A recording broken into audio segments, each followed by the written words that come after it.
Vamos con el análisis en un día en el que, como decíamos, hay optimismo a tenor de los acuerdos comerciales entre Estados Unidos y Japón, y en un día en el que seguimos con cascada de resultados empresariales y a la expectativa de las tecnológicas. Hoy Alphabet y Tesla publicarán resultados al cierre, pero mañana tendremos la tanda de IBM e Intel. Comentamos el escenario actual con Javier Cabrera, analista de mercados. Javier, ¿qué tal? ¿Cómo estás? Muy buenas, ¿qué tal? Bueno, Javier, ¿cómo estás viendo este optimismo renovado en el mercado? ¿Atiende solo a la narrativa del acuerdo comercial o hay algo más? Yo creo que el acuerdo comercial ha impactado positivamente. No vemos subidas demasiado elevadas, como sí que Uh-huh. hemos visto con otro tipo de anuncios más a comienzos de año, porque al final el acuerdo con Japón eh, es positivo en el sentido de que se establecen unas reglas de juego, que eso es muy importante para la planificación económica, tanto a nivel individual como a nivel compañía e institucional, pero son unos aranceles superiores incluso a los que se habían establecido de base para esas negociaciones, recordemos ese Uh-huh. 10%. Entonces yo creo que deja un sabor agridulce, no Uh-huh. demasiado positivo. Y de hecho lo que se está hablando ahora con la Unión Europea, que apunta también a ese 15%, pues yo creo que prácticamente más de lo mismo. Entonces la realidad es que venimos de un contexto económico en el que los aranceles en general eran bajos, al menos por parte de Estados Unidos al exterior, y el arancel medio se va a elevar considerablemente.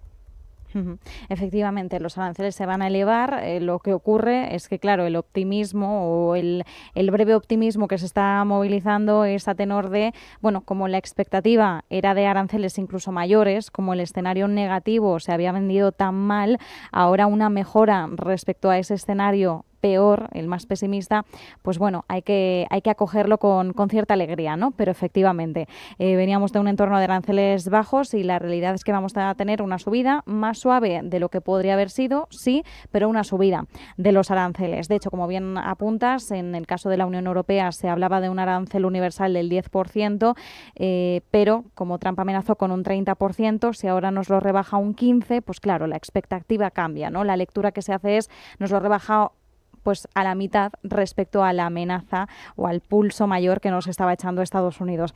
Mientras tanto, más allá de esta lectura y de la narrativa que se mueve ahora mismo en los mercados, tenemos la expectativa de algunos resultados empresariales. Alphabet, Tesla, IBM, Intel, tenemos una tanda importante de empresas tecnológicas que van a presentar resultados esta semana. ¿Cuáles son las expectativas, por ejemplo, en el caso de Alphabet y Tesla, que son las que publican hoy al cierre, cuyas cifras se van a cotizar mañana? Pues yo creo que son algo dispares en el sentido en el Uh-huh. que Tesla pues viene de varios trimestres, bueno, en concreto del primer trimestre bastante negativo, y de varios datos de entregas de vehículos, sobre todo en Europa, que se han desplomado, y eso lógicamente ha influido en las expectativas. De hecho, si vemos las expectativas del consenso de analistas con respecto al beneficio por acción para este trimestre, segundo trimestre en concreto, pues ha ido bajando a lo largo del tiempo.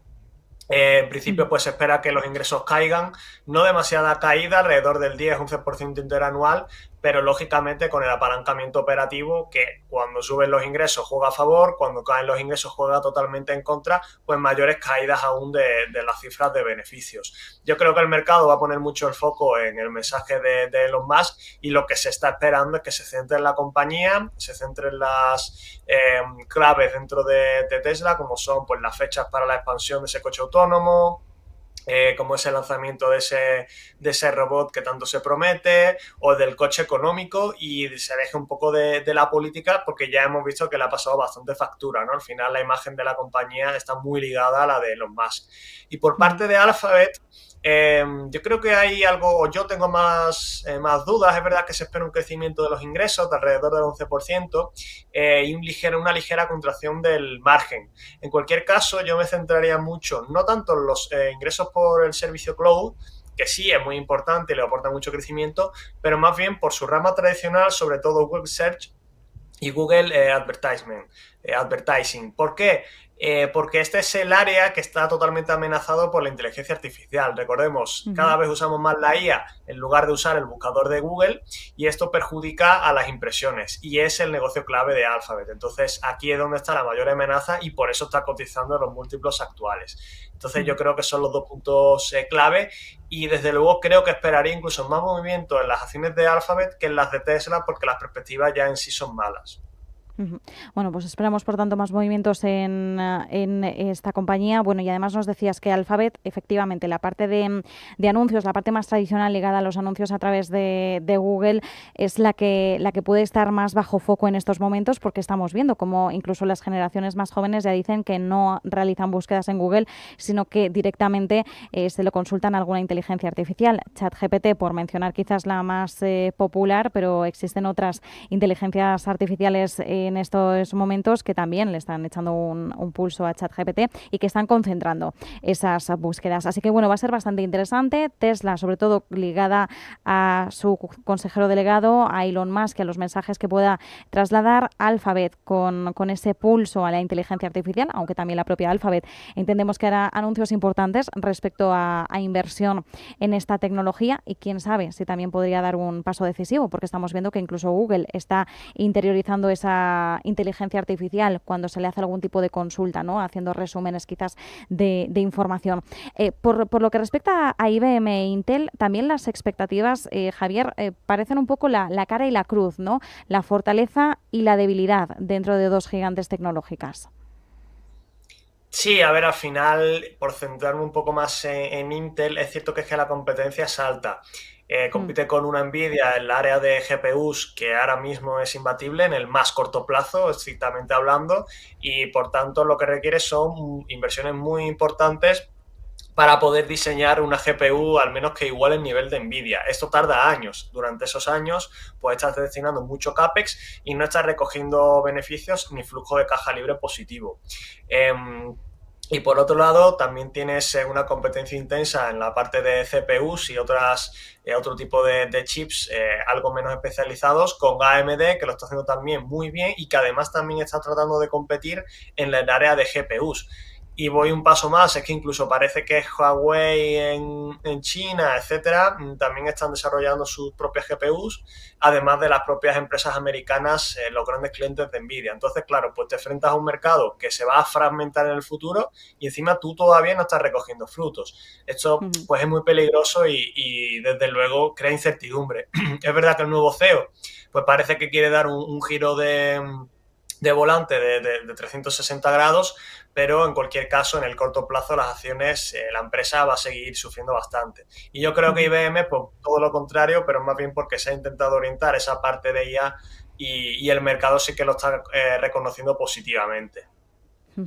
Pues nos quedamos ahí con Intel e IBM. Y por otro lado, Javier, también quería preguntarte por este resurgir de las acciones meme, algo que nos retrotrae a 2021, cuando a través de Reddit, a través de Wall Street Bets, se incitó, ¿no?, a la inversión en GameStop. Bueno, y GameStop quizás fue la más comentada, pero hubo otras compañías que vivieron el mismo curso, compañías que a priori no presentan buenos fundamentales, que no son atractivas desde un punto de vista más objetivo para la inversión, pero que de repente vivieron, ¿no?, ese momento de esplendor, pues por echarle un pulso, por así decirlo, al establishment de los mercados financieros. En este caso, GoPro, Krispy Kreme han sido las últimas, las más recientes, pero también lo hemos visto con Coles en esta semana.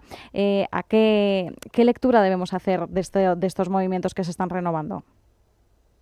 Yo creo que este tipo de movimientos se va a producir más a menudo de lo que venía produciéndose hace unos años. Hablo de antes del efecto o del caso de GameStop. ¿Por qué? Porque yo creo que la información en el mercado está mucho más distribuida o mejor distribuida que hace unos años. Hace unos años pues era muy complicado coordinarse a través de redes sociales para comprar una compañía concreta, ahora es mucho más fácil. De hecho, yo diría que incluso la propia información sobre el porcentaje de cortos de una compañía, pues ahora es mucho más accesible y más entendible. En ese sentido, se mezclan dos cosas. En una, que hay muchos hedge funds, inversores institucionales, que presionan a la baja de manera muy importante determinadas compañías que, como bien indicaba, pues tienen alguna pequeña traba porque sufren alguna disrupción en su mercado, porque los fundamentales en general no han sido demasiado buenos y está habiendo una caída de sus cifras, y ahí presionan a la baja y sus acciones se desploman. ¿Qué es lo que ocurre?